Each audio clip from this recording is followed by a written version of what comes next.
There's something strange about forests at night.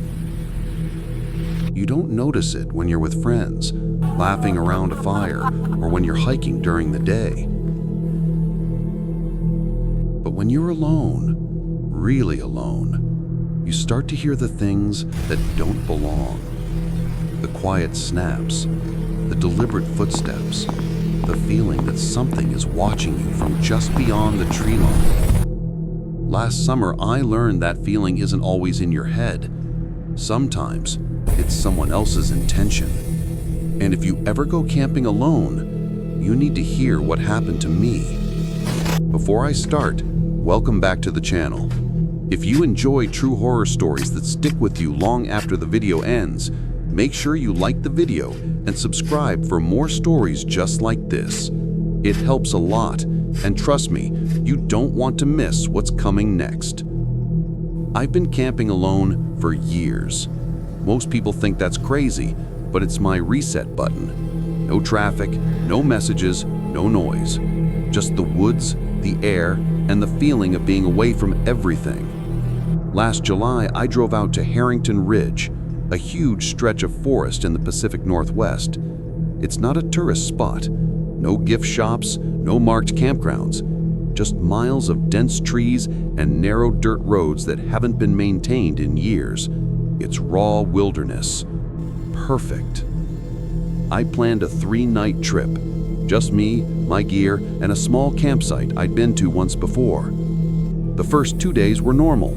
I fished, cooked, read a bit. Nothing out of the ordinary, except for a strange feeling that the woods were quiet.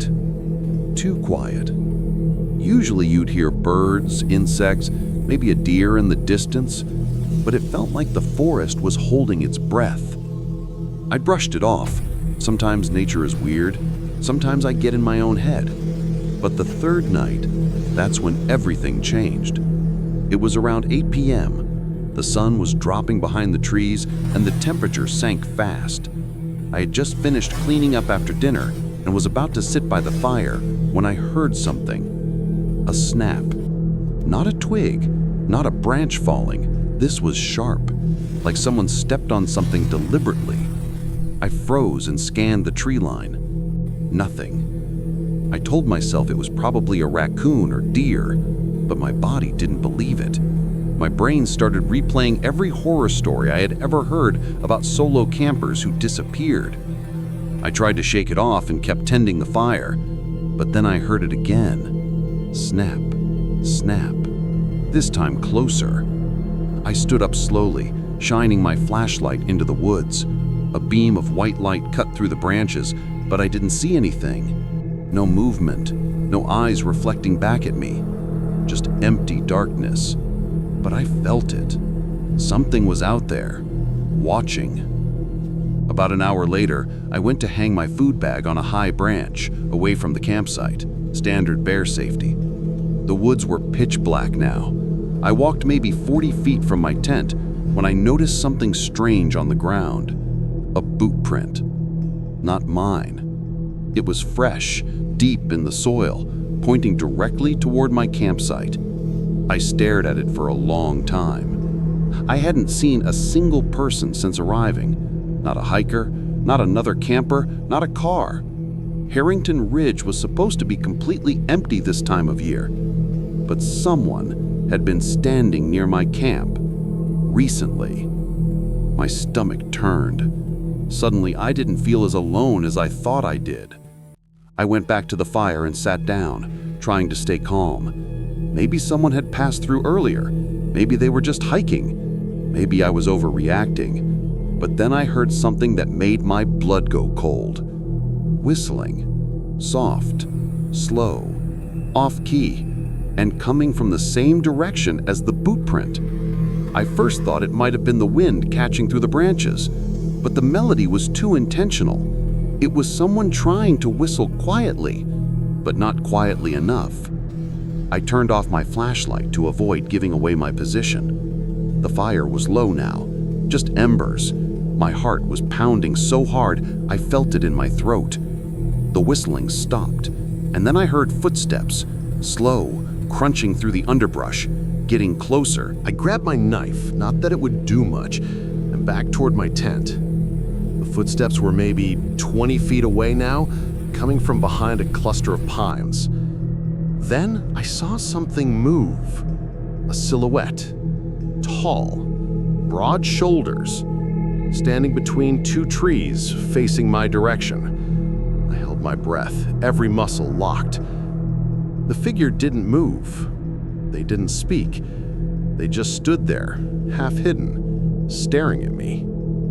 At least, I think they were staring. I couldn't see a face, just the outline, but I could feel their eyes on me. I forced myself not to run. Running meant turning my back.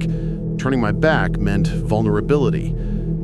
After what felt like hours, but was probably 30 seconds, I blinked, and the silhouette was gone. Just gone. No footsteps, no movement, no branches snapping. Like he had sunk into the trees. I knew then I had to get out. I rushed back to the tent, unzipped it, and started throwing my stuff into my backpack. I didn't care what I left behind. Food, cookware, anything heavy, it stayed. The only thing I needed was my keys, my phone, and enough gear to survive the walk back to my truck. I kept listening for footsteps, voices, anything, but the forest was dead silent. That was somehow worse. I zipped the bag, grabbed my flashlight, and started heading toward the trail that led back to the road. I hadn't gone more than 10 steps when I noticed something that made my skin crawl. A fresh footprint, right in front of my tent. The same tread pattern as the boot print I'd seen earlier, but this time, it was facing away. Like whoever it was had been standing right outside my tent while I was inside packing, watching, listening, waiting. The trail back to my truck was narrow and winding. In the daylight, it was fine, but at night, it felt like a tunnel carved through the forest. Every branch looked like a hand reaching out. Every shadow looked like a person. I kept my flashlight pointed forward, but I couldn't shake the feeling that someone was walking behind me. Every few minutes, I stopped, turned, and listened. Nothing. But the forest never felt empty. At one point, I swear I heard someone matching my pace, walking when I walked, stopping when I stopped. But whenever I turned around, the darkness swallowed everything. About halfway to my truck, I reached a fallen tree, blocking the trail. Except it wasn't fallen. Not naturally. It had been dragged, placed intentionally right across the narrow path. The bark had fresh scrape marks, and the dirt underneath was disturbed like someone had pulled it there recently. Someone knew this trail. Someone knew people would have to climb over this to get out. My mind raced. Was this some kind of hunting setup? A trap? A way to slow someone down? I stepped around the tree, slowly, carefully.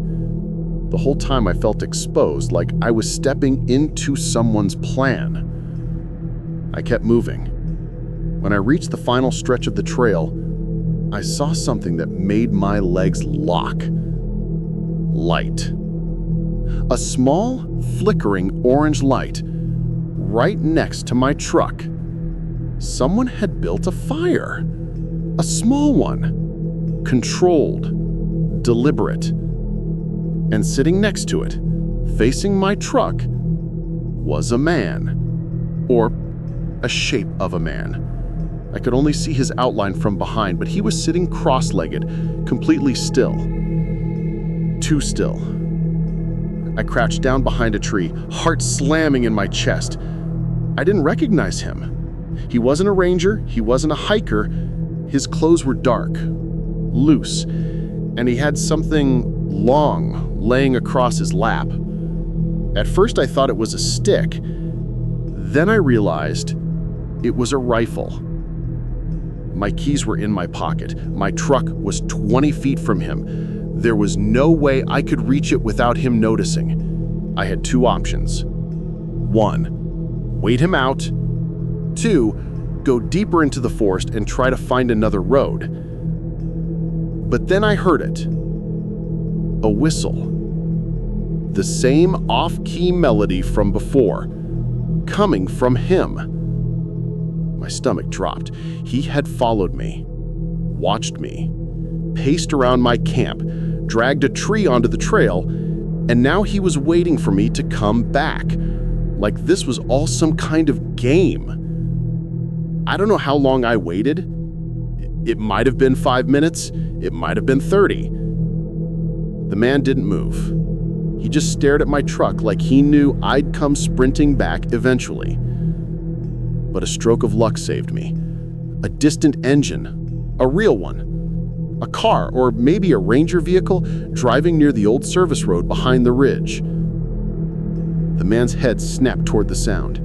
He stood up slowly, gun still in hand, and walked toward the noise, disappearing into the trees. I didn't wait. I bolted to my truck, unlocked it as quietly as possible, jumped in, and turned the key. The engine roared to life, and that's when I saw him. A figure, in my rearview mirror, standing at the edge of the trees, watching me. Not running, not yelling, just watching. I sped out of the forest faster than I ever have in my life. I didn't stop until I hit the nearest town and parked in a gas station lit bright enough to feel safe. I didn't sleep that night, or the night after. I reported it the next morning. The rangers and sheriff's deputies searched the area. They found my old fire ring, my abandoned gear, the dragged log, footprints from at least 2 different boots. But no man, no rifle, no sign of who he was or what he wanted. A ranger told me something that still bothers me. He said Harrington Ridge has had incidents before. People disappearing, odd campsite disturbances, reports of strange men wandering through the trees, but nothing ever proven, nothing ever solved. He told me I was lucky. I don't feel lucky.